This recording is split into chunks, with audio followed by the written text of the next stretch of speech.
पीढ़ियों से, सदियों से जो लोग अपनी भूमि पर रहते थे, अपना देश समझकर रहते थे, अपनी जन्मभूमि समझकर रहते थे, वो मूल समेत उखड़ गए माने। और किसी ने इनकी केयर नहीं करी, इनकी चिंता भी नहीं करी, ना इसको रोकने का प्रयास किया। और कई बार तो मान्यवर रोकने की जिनकी जिम्मेदारी थी वो इंग्लैंड में वैकेशन कर रहे हैं, मैं नाम देना नहीं चाहता, और फिर कहते हमने कुर्बानी दी। औने पौने दाम में करोड़ों रुपए की संपत्ति एक प्रकार से छीन ली गई और प्रशासन चुपचाप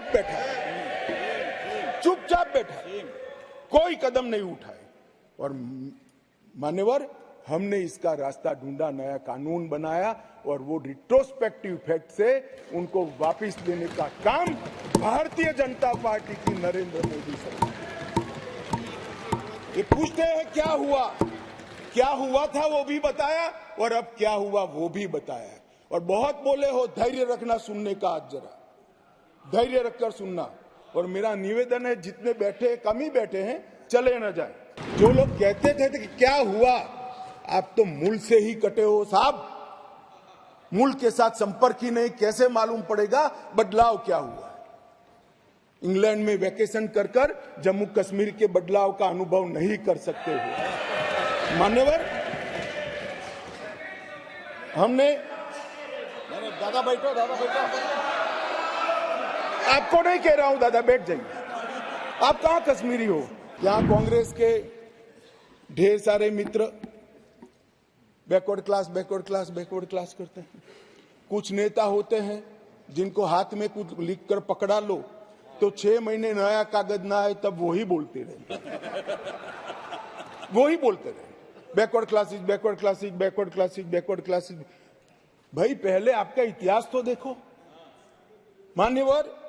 मैं ऐतिहासिक सत्य के साथ इस सदन के अंदर स्टेटमेंट करने में झिझक नहीं रहा हूं कि बैकवर्ड क्लास का सबसे बड़ा विरोध और बैकवर्ड क्लास को रोकने का काम कोई एक पार्टी ने किया है तो कांग्रेस पार्टी ने किया है।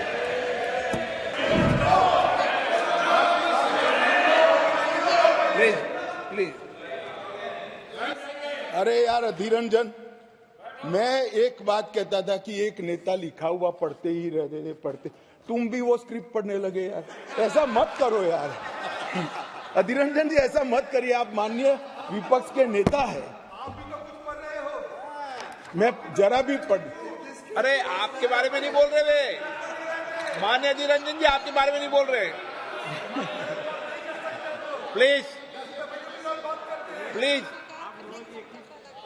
मान्यवर, मैं इनको बताना चाहता हूं, आजकल करते करते मेरे 32 साल किसी न किसी सदन में हो गए। मैंने आज तक कभी लिखा हुआ भाषण पढ़ा नहीं। मैं मन की गहराइयों से बोलता हूं।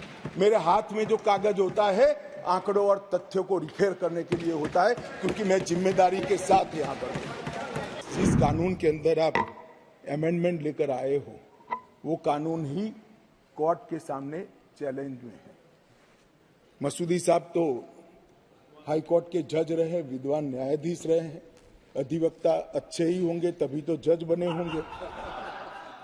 मैं उनको कहना चाहता हूं, धारा 370 भी काफी साल तक चैलेंज में रही, क्यों नहीं रोका उसको? जब चैलेंज में थी तो धारा 370 को क्यों नहीं रोका गया? और आज आपको कानून की मर्यादाएं याद आ रही हैं। फिर भी मैं स्पष्टता करना चाहता हूं, आपकी ही पिटीशन है, आप पिटीशनर हो। इस पर स्टे मांगा गया था, स्टे पर बहस हुई, न्यायाधीशों ने सुनवाई कर स्टे देने से इनकार किया।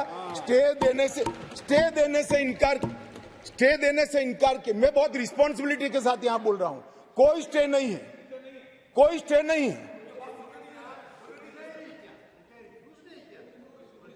कहा कि हम समाज करेंगे, एडमिट किया, जो एडमिट खुद ही होता है कि नहीं, एडमिट होने से कुछ नहीं होता, स्टे करना पड़ता है, ऑर्डर में स्टे करना पड़ता है। मान्यवर, जब तक आप तो जज रहे साहब, ऊपर वाले से तो डरिए, फारूक साहब से इतना मत डरिए। मान्यवर, पिटीशन एडमिट होने से को डराता नहीं। फिर भी डरते हैं, बोलिए। मेरा काम डराना नहीं है, आप लोगों का काम है डराना, हम डराते हैं। मान्यवर, और जो आपने मान्यवर कहा है उसका जवाब मैं आपके बाद दूंगा। नहीं दे सकते आप। आतंकवादी मारे गए, 112 मारे गए थे, कुल मिलाकर एवरेज निकाल दे तो 278 आतंकवादी मारे गए हमारे। मान्यवर, वापिस लौट गए, पहले 18 वापिस लौटे थे, अब 281 वापिस लौट गए। पाकिस्तान दादा, आप कई बार बंगाल में पहुंच जाते हो, यहां बैठे हुए। 370 के कारण आतंकवाद घटा है, आतंकवाद जाने के कारण, कम होने के कारण वहां अच्छा वातावरण हुआ है, इसी के कारण ये सब डेवलपमेंट हुआ है। वरना IIM न होता, ना एम्स होता, कुछ न होता। आप नहीं समझ पाओगे, जब हमारा सरकार बंगाल में आएगा, वातावरण सुधरेगा और विकास होगा, तब मालूम पड़ेगा कि क्या परिवर्तन है।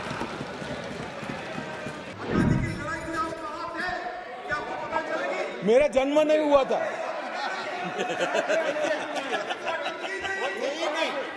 मान्यवर,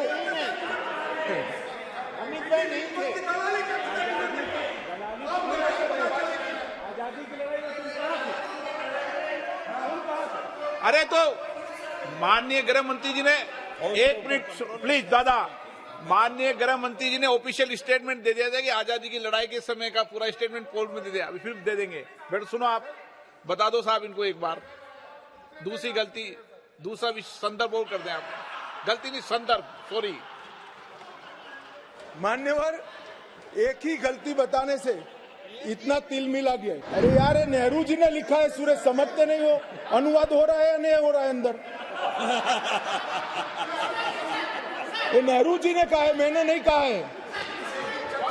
माने, मैं तो नेहरू जी का कोट पढ़ रहा हूं, क्यों गुस्से हो रहे हैं मुझ पर? गुस्सा होना है तो नेहरू जी पर होना चाहिए, ये उनका कोट है, मुझ पर गुस्से हो रहे हैं। मेरी तो समझ में ही नहीं आता है।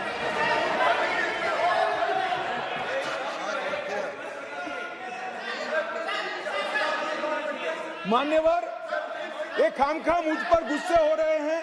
मैंने जो पढ़ा है वो नेहरू जी ने स्वयं शेख अब्दुल्ला जी को लिखा हुआ है, और गुस्से होना है तो जवाहरलाल नेहरू जी पर उनको होना चाहिए।